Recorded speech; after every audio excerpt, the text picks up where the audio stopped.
Sir నమస్కారం sir. నమస్తే.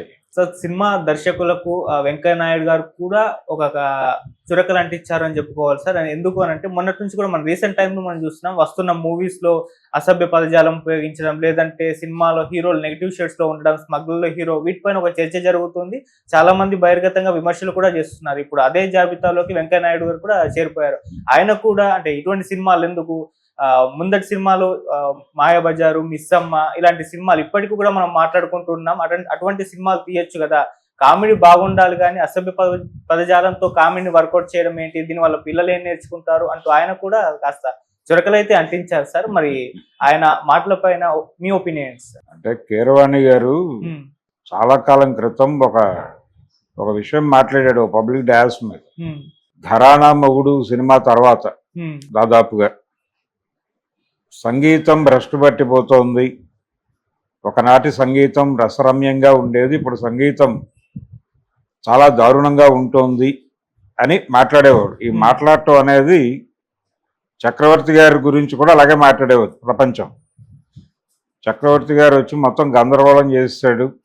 ఒకప్పుడు సినిమా సంగీతం ఎలా ఉండేది, ఈయన వచ్చి చేస్తున్నటువంటి సంగీతం ఏమిటి, ఆయనేమో హైయెస్ట్ పెయిడ్, పైగా కమర్షియల్గా ఆయన ఉంటే తప్ప సినిమాలు ఆడవు అనే పరిస్థితుల్లో ఆయన్నే పెట్టుకునేవాడు. అలా 960 సినిమాలు చేశాడు ఆయన. రెండో వైపు ఆయన మీద ఈ దాడి జరిగింది. చక్రవర్తి మరీ అనేవాడు. అదే ఆయన నుంచి వచ్చిన శిష్యుడే కీరవాణి. ఆయన 'ఘరానా మొగుడు' పాటల మీద వచ్చినటువంటి కొన్ని కామెంట్స్ని ప్రస్తావిస్తూ మా గురువు గారికి కూడా తప్పలేదు ఈ గోల అని చెబుతూ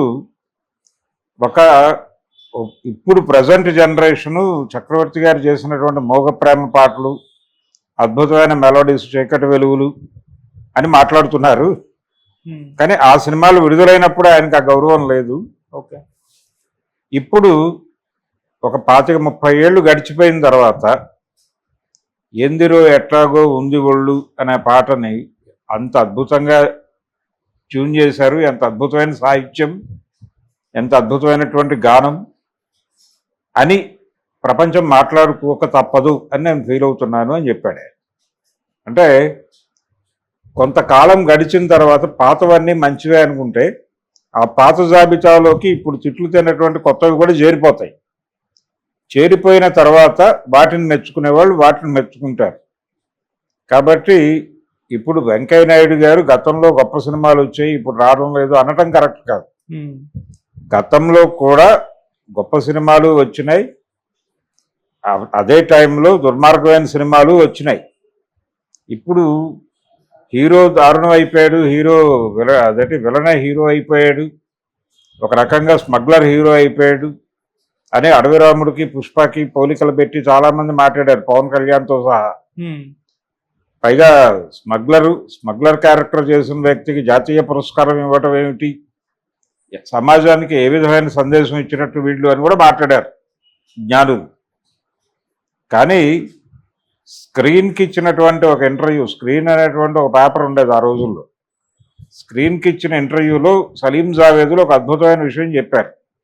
ఏది, దీవార్ తర్వాత, దీవార్లో స్మగ్లర్ హీరో అయ్యాడు అనే చర్చ, ఒక ప్రశ్న వాళ్ళ ముందుకు వచ్చినప్పుడు చెప్పారు, సమాజంలో విలువలు మారుతున్నాయి, ఈ మారుతున్నటువంటి సందర్భాల్లో అంటే విలువలు మారటం ఒకటి, రెండోది వ్యవస్థ పట్ల ఉన్నటువంటి భ్రమలు తొలగిపోతున్నాయి.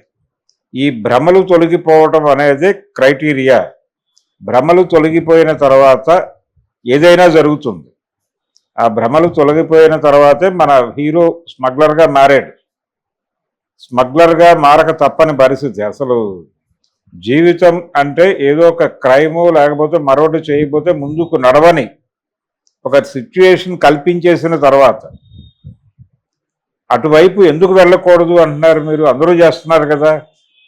ఇప్పుడు ఒక పొలిటీషియన్ రకరకాలుగా ఫెసిలిటేట్ చేస్తున్నాడు, చాలామంది చేసేటువంటి దుర్మార్గాలని ఫెసిలిటేట్ చేస్తున్నాడు. పోలీస్ స్టేషన్లో మాట్లాడటం లేదు, వాళ్ళు ఏదో చేసుకుంటారో 2 రోజులు కళ్ళు మూసుకుని ఉండండి, వాళ్ళు ఏదో అక్కడి నుంచి ఏదో తరలిస్తారు, ఈ పద్ధతిలో మేనేజ్ చేస్తున్నారో లేదా రాజకీయ నాయకులు, భారతీయ జనతా పార్టీ నుంచి మొదలు పెడితే అన్నీ. వెంకయ్యనాయుడు కూడా వెంకయ్య నాయుడు గారు కూడా జీవితంలో అలాంటివి చేశాడో లేదో నాకు తెలియదు, కానీ మేబీ చేసుండొచ్చు ఏమో కూడా. ఒకవేళ అవన్నీ గుర్తుకొస్తే ఈయన ఎలా ఫీల్ అవుతాడు అంటే, ఆ రోజుల్లో అలా ఏదో అవసరానికి చేసావు, ఇప్పుడు అలా చేస్తామా అని ఫీల్ అయితే, అవసరానికి చేసావా అనవసరంగా చేసావా అన్నది కాదు అక్కడ గొడవ, చేసావా లేదా అన్నది పాయింట్. కాబట్టి చాలామంది ఒక దశ దాటిన తర్వాత గతమంతా అబ్బే ఆ రోజులు చాలా గొప్పవండి అని మాట్లాడతారు. ఈ రోజులు చాలా దుర్మార్గమైనవండి అని మాట్లాడటం ద్వారా ఈ రోజుల్లో ఏదో జరిగిపోతుంది అన్నట్టుగా బిహేవ్ చేస్తారు. ఆ రోజున దారుణాలు ఉన్నాయి, ఈ రోజున దారుణాలు ఉన్నాయి, ఈ రోజున మంచివి ఉన్నాయి, ఆ రోజున మంచి సినిమాలు ఉన్నాయి. ఎప్పుడు మంచి చెడు ఉంటాయి. అయితే మనం ఆ రోజున ఆ మూడ్లో ఆ చెడుతో ట్రావెల్ అయ్యాం. ఇప్పుడు అదే చెడుతో ఉన్నాం మనం. కాకపోతే మంచి వైపు లేము అనేది కాకుండా ఇప్పుడు ప్రపంచమే మంచి వైపు లేదని మాట్లాడుతున్నాం. అది పవన్ కళ్యాణ్ మాట్లాడినా అదే దృక్పథము, వెంకయ్య నాయుడు గారు మాట్లాడినా అదే దృక్పథం, ఎవరు మాట్లాడినా అదే. చాలా మంది చాలా సందర్భాలలో ఇలాంటి మాటలు మాట్లాడతారు.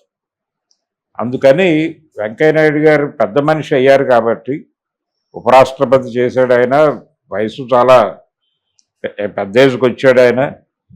కాబట్టి ప్రస్తుతానికి తెలుగు సమాజంలో ఆయన ఒక పెద్ద మనిషి అన్ని విధాలుగా. ఆయన కొంత డెమోక్రటిక్గా ఉండే ప్రయత్నము చేస్తున్నాడు. రాజకీయాలలో విలువలు పతనం అయిపోయినాయని కూడా మాట్లాడుతున్నాడు ఆయన. రాజకీయాలలో విలువలు పతనమైపోవడానికి నిదర్శనమే తనలాంటి వాడు క్రియాశీలక రాజకీయాల్లో ఉండలేని పరిస్థితి అనేది ఒక ఎస్టాబ్లిష్మెంట్ ఇచ్చి చేసినటువంటి స్టేట్మెంట్. ఇవన్నీ ఆ ఆక్రోశం నుంచి వచ్చినవే. ముందు ఆ ఆక్రోశం తగ్గాలంటే అది తగ్గదు, అది కొనసాగుతుంది. ఇది కూడా ఒక మోటోతో చేసినటువంటి గతకాలమే మేలు వచ్చు కాలము కంటెన్ అని అన్నయ్య గారు చెప్పిన మాట ఉంది.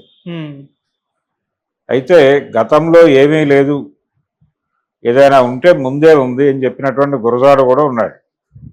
మంచి గతమున కొంచెమేనోయ్ అన్నాడు ఆయన. మరి వారు శిరోధార్యమే, వీరు శిరోధార్యమే. ఈ రెండింటినీ బ్యాలెన్స్